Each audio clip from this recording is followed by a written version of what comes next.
Right guys, so I'm back with another video for you guys, and this should be interesting because here we have the 65-inch flagship Samsung OLED.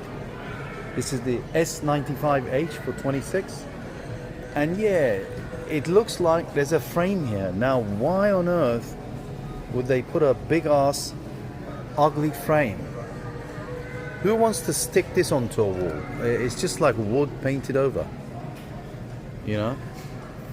And here's the back of the TV, so it's lost its thinness. Normally Samsungs are just, this is the regular thinness of any LG or Samsung, right? They've added this I don't know if it's a speaker or heat sink or heat dissipation. I'm guessing speakers, but still, why would you put this? Now I'm not sure if this is permanent, a part of it.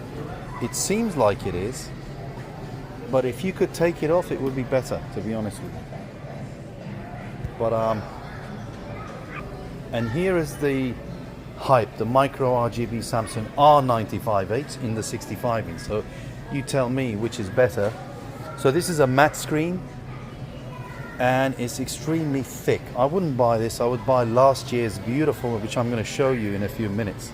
Why buy this? Okay, I must admit the colors are nice. They're very vibrant, very striking colors, etc.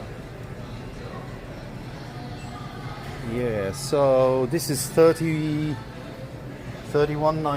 and the OLED is $32.99.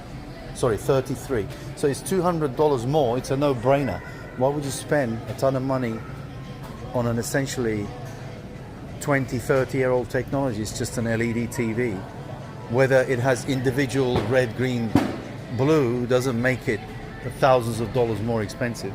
But here are the two TVs together. It's hard to tell, but I'll zoom on that one. There you go. That's the RGB, and this is the OLED 65-inch, but it's got this big ass frame around it, like this grey frame.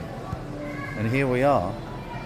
I mean, now you're making the TV 2 inches thick for no particular reason. It does not look good.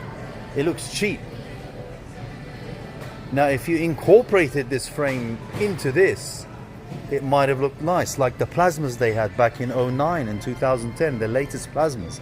They were beautiful. They had a frame, but it was more, it was slimmer, it was nicer than this, because it was part of the glass. The glass became the frame, if you catch my drift.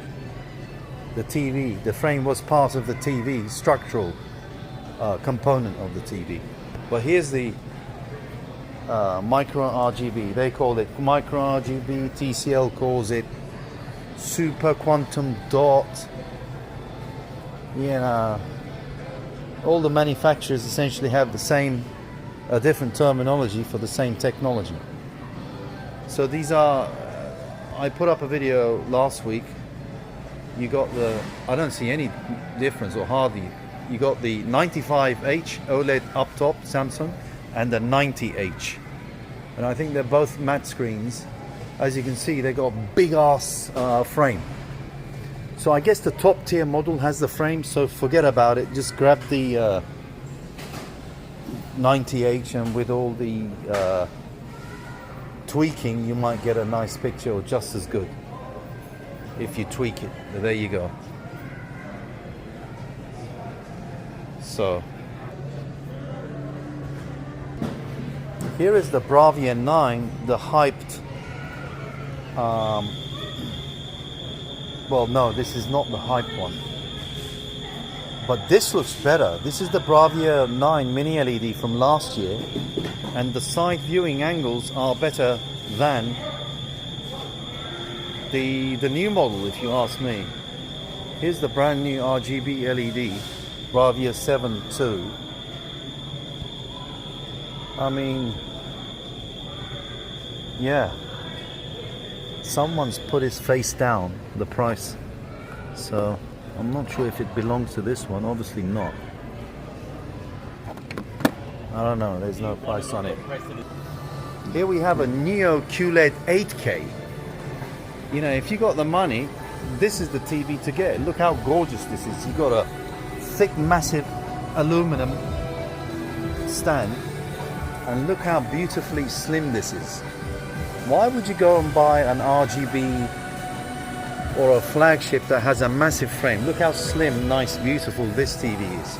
And this is an 8K TV. Whopping 75, which is $5,000, but it's 8K.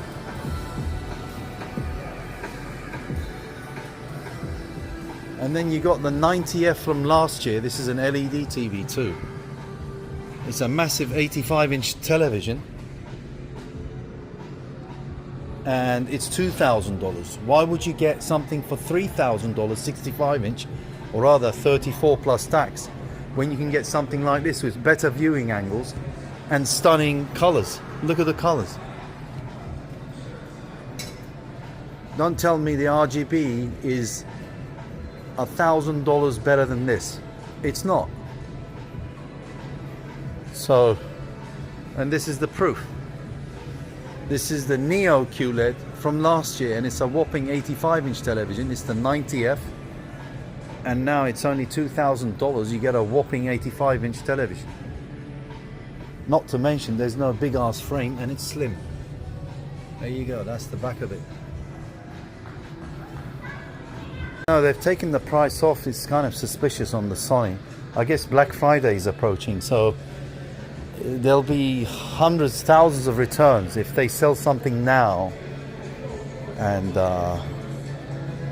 Black Friday, when the prices go down, everyone will be returning them. So that's kind of a no bueno.